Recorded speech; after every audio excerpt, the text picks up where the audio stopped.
ഏവർക്കും സ്വാഗതം. 2025 ശനിദേവൻ്റെ ജന്മദിനമാണത്രേ.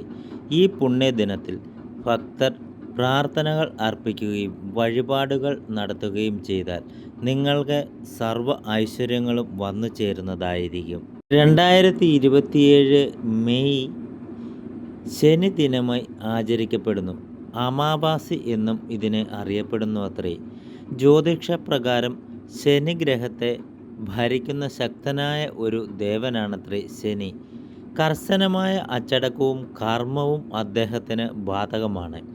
ഈ ദിവസം വാത് സാവിത്രി വ്രതവുമായി ഒത്തുചേരുകയും ഭക്തർ നീതിയുടെയും ദേവനായ ശനിയോട് നെഗറ്റീവ് സ്വാധീനങ്ങളിൽ നിന്ന് സംരക്ഷണം നൽകാനും കർമ്മ സന്തുലിതമാക്കുവാനും പ്രാർത്ഥിക്കുന്നത്രേ.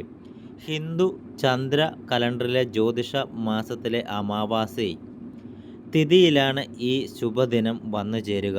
ആയതിനാൽ തന്നെ ശനി ദേവൻ്റെ ആചാരവുമായി ബന്ധപ്പെട്ട് എന്താണ് ഇതിനുള്ള പ്രാധാന്യം? ശനി ജയന്തി ദിവസത്തിൽ ശനി ഭഗവാന്റെ ജന്മദിനം ആയി ആഘോഷിക്കപ്പെടുന്നു. അദ്ദേഹം സൂര്യദേവൻ്റെ മകനാണ്. ഭക്തർ അദ്ദേഹത്തിൻ്റെ ജന്മദിനം വളരെ വിശ്വാസത്തോടെയും ബഹുമാനത്തോടു കൂടിയും ആചരിക്കപ്പെട്ടു പോരുന്നു. അദ്ദേഹത്തെ ആരാധിക്കുന്നവർക്ക് സർവ്വ ഐശ്വര്യങ്ങളും ദോഷങ്ങളും അകന്ന് സർവ്വ സുഖസൗകര്യങ്ങളോടുകൂടി ജീവിക്കാൻ സാധിക്കും. ആയതിനാൽ തന്നെ ഭക്തർ എല്ലാവരും തന്നെ ശനി ഭഗവാന്റെ ജന്മദിനം വിശ്വാസത്തോടെയും ബഹുമാനത്തോടു കൂടിയും ആചരിക്കപ്പെടുന്നു. അദ്ദേഹത്തെ ആരാധിക്കുന്നതിലോടുകൂടി ജ്യോതിഷപരവും മതപരവുമായ പാരമ്പര്യങ്ങളിലും ശനി ഭഗവാന് ശക്തമായ സാന്നിധ്യമുണ്ട്. ഭക്തർക്ക് ശനിദേവനെ പ്രീതിപ്പെടുത്തുവാൻ അവസരം ലഭിക്കുന്നതിനാൽ ഈ ദിവസം ആത്മീയമായി വരെ വിലപ്പെട്ടതാണത്രേ. ദേവൻ്റെ അനുഗ്രഹത്താൽ അവരുടെ ജാതകത്തിൽ ശനിയുടെ പ്രതികൂല ഫലങ്ങൾ കുറയുന്നതിനാൽ ഇത് ജ്യോതിഷപരമായി പ്രധാനമാണത്രേ. മറ്റൊരു വിധത്തിൽ പറഞ്ഞാൽ പൂജകൾ, മന്ത്രങ്ങൾ, ഹവനങ്ങൾ എന്നിവയിലൂടെ ശനിദോഷത്തിൻ്റെ ഫലങ്ങൾ കുറയ്ക്കുവാൻ നിങ്ങൾക്ക് സാധിക്കും.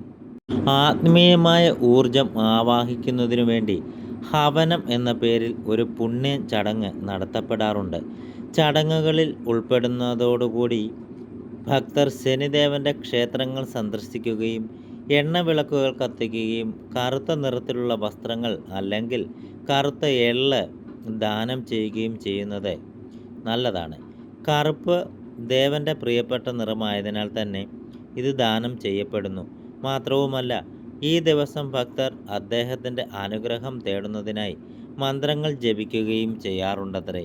ഓരോ ഭക്തർക്കും അവരുടെ ശനി ദോഷങ്ങളിൽ നിന്ന് മോചനം നേടുന്നതിനും ശനി മാറിക്കിട്ടുന്നതിനും ശനി ഭഗവാന്റെ ജന്മദിനമായ ഈ ദിനത്തിൽ ആചാര അനുഷ്ഠാനപൂർവം കർമ്മങ്ങൾ ചെയ്യുകയും പ്രാർത്ഥനകൾ നടത്തുകയും ചെയ്താൽ നിങ്ങൾക്ക് ശനിദേവൻ്റെ അനുഗ്രഹം ഉണ്ടാവുകയും ശനിദോഷം മാറുന്നതുമായിരിക്കും.